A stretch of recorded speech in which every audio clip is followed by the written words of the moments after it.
Auzubillahi minasyaitonirrajim. Bismillahirrahmanirrahim. Assalamualaikum warahmatullahi wabarakatuh. Innal hamdalillah nahmaduhu wa nasta'inuhu wa nastaghfir wa na'udzubillahi min syururi anfusina wa min sayyiati a'malina. May yahdihillahu fala mudhillalah wa may yudlil fala hadiyalah. Asyhadu an la ilaha illallah wa asyhadu anna Muhammadan abduhu wa rasulullah nabiyya ba'da. Qala Allahu ta'ala fil Qur'anil Karim. Auzubillahi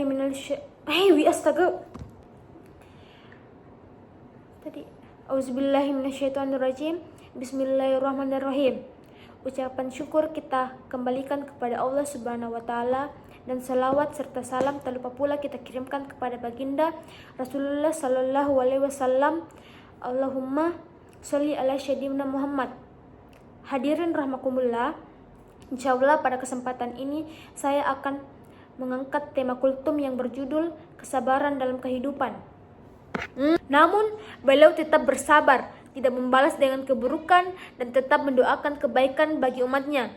Itulah teladan yang seharusnya kita ikuti.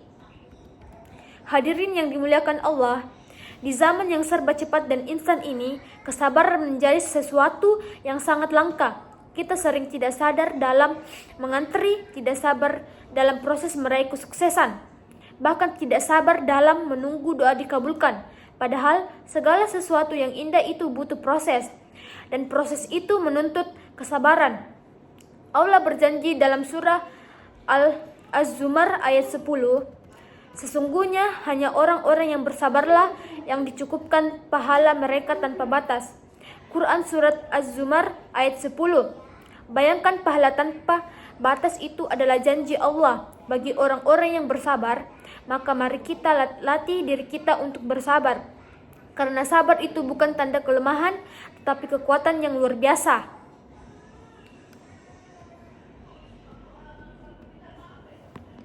Hadirin sekalian, sabar itu terbagi menjadi 3. Sabar dalam ketaatan kepada Allah. Menjalankan ibadah itu membutuhkan konsistensi dan keteguhan. Misalnya, bangun salat subuh, berpuasa, membaca Al-Quran. Semua itu tidak mudah kecuali bagi orang yang bersabar.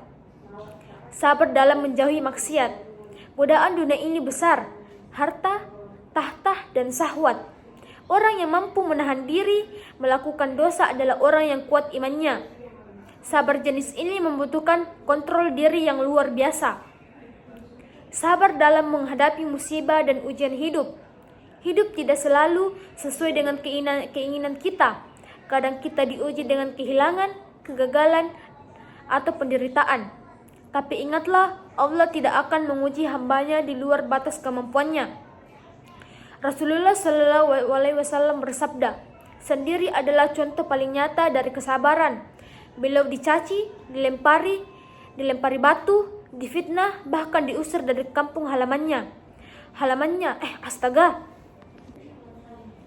Sebuah sifat yang amat mulia, namun tidak mudah untuk dijalani. Kesabaran bukan hanya menahan amarah, tetapi juga mencakup keteguhan hati, ketabahan, dan ketegaran dalam menghadapi cobaan, kesulitan, bahkan saat menahan diri dari melakukan hal-hal yang dilarang oleh agama. Allah Subhanahu wa taala berfirman dalam Al-Qur'an surat Al-Baqarah ayat 153 yang berbunyi, wahai orang-orang yang beriman, mohonlah pertolongan kepada Allah Subhanahu wa taala dengan sabar dan sholat. Sesungguhnya Allah beserta orang-orang yang sabar. Quran surat Al-Baqarah ayat 153. Ayat ini menunjukkan bahwa sabar adalah senjata utama seorang mukmin dalam menghadapi ujian hidup, baik itu berupa kemiskinan, kehilangan, penyakit, ataupun kegagalan. Kita diperintahkan untuk bersabar, karena dalam sabar terdapat ketenangan, dan dalam ketenangan itu muncul kebijakan. Hadirin sekalian, sabar itu berbagai menjadi 3. Sabar dalam ketaatan kepada Allah, menjalankan ibadah untuk membutuhkan konsisten